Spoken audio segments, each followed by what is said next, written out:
안녕하세요. 역사맨입니다. 고려는 윤관의 지휘하 17만이라는 군사를 동원해 여진족을 쫓아내고 동북 구성을 축성합니다. 엄청난 대군을 이끌고 야심차게 진행한 여진 정벌이지만 1년여 후에 동북 구성을 다시 여진에 반환하게 되죠. 보통 역사 교과서 등을 통해 확인할 수 있는 내용은 동북 구성을 설치했으나 여진족들의 저항이 거세어 분쟁을 겪자 고려가 이를 반환하였다 정도일 것입니다. 17만에 달하는 대군에 저번 영상에서 소개드린 척준경과 같은 장수도 있는 고려인데 왜 허무하게 동북 구성을 다시 돌려주게 되었을까요? 그 원인으로는 첫 번째, 지리정보에 문제가 있었습니다. 여진 정벌을 계획하면서 고려에서는 병목 지역을 장악하여 그곳에 성을 축조하면 여진족이 아무리 많이 몰려오더라도 막아낼 수 있을 것이라고 판단했죠. 하지만 실제로 현장에 가보니 사전에 파악한 지리정보가 모조리 엉터리였고 수륙으로 도로가 통하지 않은 곳이 없었습니다. 게다가 개척한 땅이 너무 넓어 구성 사이의 거리가 너무 멀어 각 성들이 연계하기 힘든 것은 물론 계곡과 골짜기가 험하고 깊어 여진이 복병을 통해 각 성 사이를 차단하기 너무나도 쉬운 구조였죠. 그리고 여진족은 원래 이름난 전투민족입니다. 중국, 한국, 거란, 몽골 등 접하고 있는 모든 국가에서 여진의 전투력만큼은 큰 위협이라고 생각했습니다. 오죽하면 요나라 때에는 여진족이 10,000명 넘게 모이면 대적할 수가 없다라는 말이 있을 정도였죠. 거기에다가 자신들의 가족과 터전을 잃은 여진족의 저항 의지는 상상을 초월하는 것이었습니다. 그 외에도 백성들을 이주시키는 3인 정책의 실패, 지방 토호의 힘이 강했던 고려라는 나라의 특징, 국력의 소모가 클 수밖에 없는 대규모 원정이라는 점 등 여러가지 이유로 고려의 여진 정벌은 완전히 실패해가고 있었습니다. 그러던 와중 결국 고려는 갈라수에서의 결정적인 패배로 여진 정벌을 포기, 동북 구성을 반환하게 되죠. 고려 역사 전체를 통틀어도 견줄만한 전투를 찾기 힘든 최악의 참패, 한국사 전체로 그 범위를 넓혀도 손꼽힐 만한 역대급 패전인 이 갈라수 전투의 선봉장으로 여진군을 이끌었던 장수, 바로 오늘 소개해드릴 인물, 금나라의 사묘아리입니다.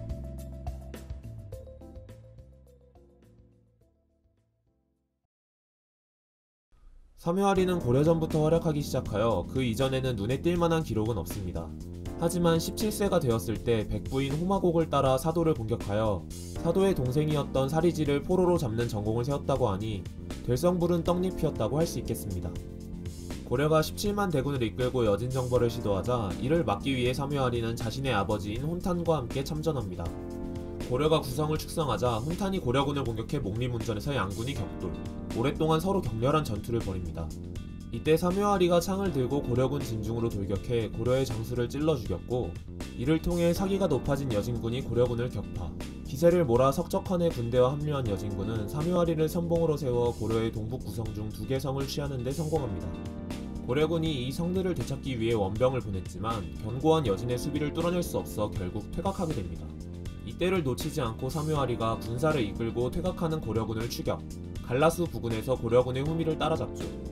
얼어붙어있던 강을 건너던 고려군은 여진군의 습격에 전열이 흐트러진 채 일방적으로 격파당하게 됩니다. 당시 상황에 대해 금사 사묘아리 열전에서는 사묘아리가 기세를 탐하여 고려군을 죽여 거의 전멸케 했다라고 언급하고 있습니다. 이후 석적헌의 병력과 합세한 사묘아리는 길에서 고려군 5만과 조우의 격파, 그리고 고려군의 부원수였던 오연총이 이끄는 7만의 고려군과 조우, 선봉으로 돌격하여 또다시 크게 격파합니다. 이날 고려군이 당한 패배는 단일 전투로는 한국사 전체를 통틀어도 손에 꼽을 만한 대패였다고 하네요. 이 전투를 두고 석적헌은 사묘아리에게 네가 하루 동안에 강한 적을 3번이나 격파하였으니 그 공을 어찌 잊겠느냐 라고 말하며 후사했다고 합니다. 이후에도 사묘아리는 알세, 오도봉과 함께 고려의 타길성을 공격, 성벽을 뚫어 문을 만드는 등 활약하며 성을 함락시켰고, 이 전공으로 사묘아리는 오도본으로부터 갑옷을 두른 말을 하사받기도 합니다. 안 그래도 동북 구성을 유지하면서 국력 소모가 이어지던 차에 갈라수 전투의 대패로 성 2개를 빼앗기게 된 고려는 구성체제의 유지에 대해 심각한 고민을 하게 됩니다. 이때 마찬가지로 전쟁으로 더 이상 국력을 소모하는 것을 원하지 않았던 여진의 화친 요청을 받게 되고, 체면을 지키면서 전쟁을 그만둘 명분이 생긴 고려가 이를 받아들이면서 고려와 여진의 전쟁이 마무리되죠.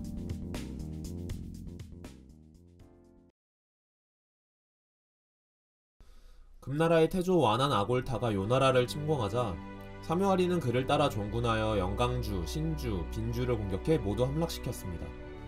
이후 요나라군이 수만의 군사를 이끌고 패근 홀사리의 성을 공격해오자 사묘아리가 군사 단 100명을 인솔하여 이를 구원해냅니다. 이때 사묘아리는 군사들의 옷을 찢어 많은 수의 깃발을 만들어 산골짜기에 배치하는 것으로 군사가 많은 것처럼 주장했고, 이를 멀리서 확인한 요나라군은 곧 퇴각하고 말았습니다. 전쟁이 지속되는 중 여진에게 항복했던 소주와 복주가 배반을 하였는데 그 병력이 10만에 이르렀습니다. 근방에 있던 여진족들은 보루를 쌓고 버텼지만 적의 포위망이 몇 겹씩 배치된 탓에 고립되어 극심한 식량 부족으로 위급하게 되었죠. 야밤을 틈타 여진인 2명이 줄을 타고 몰래 성을 탈출하여 사뮤아리에게 이를 알리자 사뮤아리가 곧바로 원군을 이끌고 성에 다다랐고 성 안팎에서 협공하여 적군을 병림이란 수상류에서 모두 격파하였습니다. 이때 죽은 반란군의 시체 때문에 물이 흐르지 않을 정도였다고 하네요. 이어서 사뮤아리는 포리고 호십길수와 마한도에서 10여 번을 싸워 수십만의 적을 격파합니다. 그리고 거란족이 배 1000척을 이끌고 바다로 들어가자 27척의 배를 이끌고 이를 요격하였는데 그 과정에서 화살을 맞아 의식을 잃었다가 한밤중이 돼서야 깨어나게 되었고 그 사이 적선은 이미 왕가도에 이르러 있었습니다. 사뮤아리는 밤바닷길을 따라 이를 추격하여 왕가도에 도착. 기병으로 거란족을 요격하는 중 또다시 화살에 맞았지만 물러서지 않고 싸워 마침내 적을 격파해냅니다. 이로써 사뮤아리는 거란족의 배를 모두 획득하고 소주와 복주 및 파송로를 모두 평정하게 되죠. 이후에도 사뮤아리는 현주, 영산현, 양어무를 함락시키고 야율여도의 거란군을 격파하였으며 거란의 소고와 구근이 수만의 병력으로 호리특체를 공격하자 팔모극 800명으로 구원을 나서 이를 격파하는 등 계속해서 엄청난 전과를 올립니다.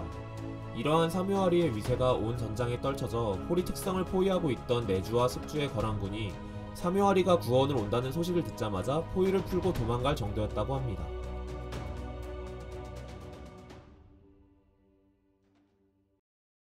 (1126년) 1차 개봉 포위전에서 사뮤아리는 교각을 확보하여 황하를 건너가 싸웁니다.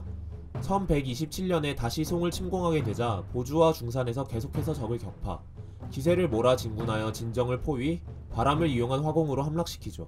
그 길로 황하를 건너 북송군 400을 격파하며 2차 개봉 포위에 참가. 개봉의 송군이 야습으로 공성도구를 불태우려 하자 사뮤아리가 상손양아와 함께 이를 방어해내고 이로 인해 송군이 크게 무너지게 되죠.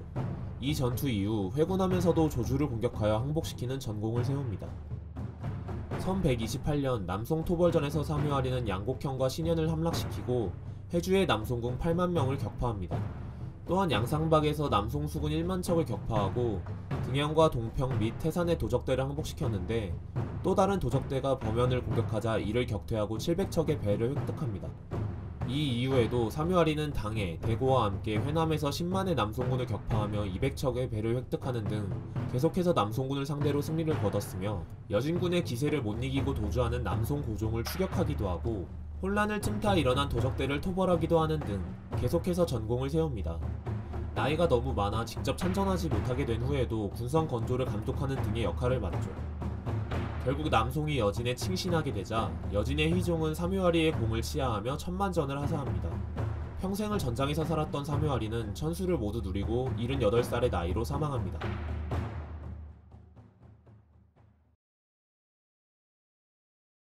사뮤아리는 성정이 충직하고 지략이 좋았으며 형제간의 우애가 깊어 자신의 군사와 재물을 모두 동생 에발리에게 주기도 했습니다. 전장에서는 늘 머리를 묶고 종군하여 수십 번의 싸움을 치렀으며 그중 단 한 번도 패하지 않았습니다. 육상전에 뛰어난 것은 물론 남송 정벌전부터 수전을 익혀 나중에는 수성이라고 불릴 정도로 해상전에서도 따를 사람이 없었죠. 만인을 대적할 수 있을 정도로 지략과 용맹이 뛰어난 자를 뜻하는 만인지적의 평가를 받는 송나라의 한세충과 비견되어 금나라의 한세충이라고 불리기도 합니다. 많은 분들이 고려와 여진의 전쟁 중 척준경과 사뮤아리가 맞붙었다면 어떻게 되었을까 하는 의문을 가지시기도 하지만 고려군과 여진군의 대규모 회전이 벌어진 갈라수 전투 당시에 척준경의 행방이 묘연하기 때문에 실제로 맞붙었는지는 알 수 없죠.